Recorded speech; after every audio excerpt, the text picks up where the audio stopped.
Hi, I'm Michael Chapman, Digital Transformation Manager at BlueScope Steel. Today, we're going to introduce a series of videos that we look at some of the process intelligence initiatives that we've got rolling out across ASP manufacturing.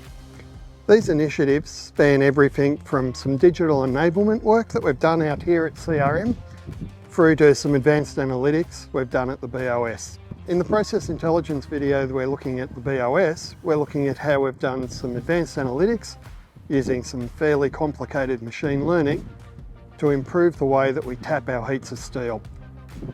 Tom and Havelock and Peter are going to take you through that process. Advanced analytics in manufacturing is essentially taking the data we already collect and applying some more sophisticated statistical methods to it in order to model our processes better, to either make better decisions or the same decisions more quickly. We've always thought of steelmaking as an art. How do we turn that into a science? So there's lots of functions that we do here where we traditionally require lots of skill and experience to help people use their understanding to run the metallurgical processes.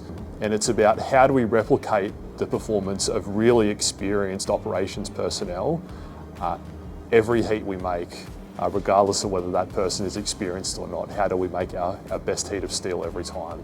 Big focus for us historically has been how do we tap out heats of steel as quickly as we can without needing to wait for a sample result for the steel chemistry from our lab. So the model we've created predicts a key element in the chemistry of the steel so we can make more heats of steel per day, so we're not always waiting for the chemistry result in order to tap out each heat. So we're taking data from our charge setups, our hot metal chemistry, the scrap we're adding.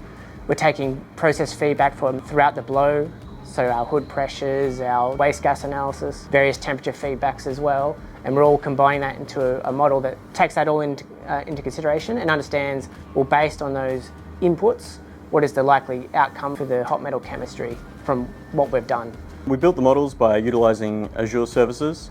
We created a robust and repeatable build and deployment pipeline to be able to build our services in Azure and test them before we send them to on-premise. The pipeline allows us to send our applications onto the production network and run alongside the production system.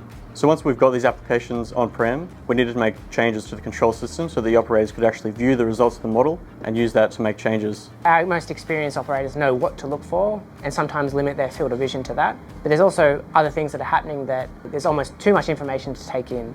And that's when machine learning can be a big benefit in capturing all the things that are going on at the same time and providing extra context to some of the decisions we make. So now that we can make heats of steel at a faster rate, we can minimise our stock of what we call hot metal, which is liquid pig iron, and bringing that across the BOS hotter means that we can melt more tonnes of scrap per heat, which means we can make more steel and also reduce our carbon emissions footprint. We've been able to use the lessons from this project to create a template for how we build more advanced analytics models in the future.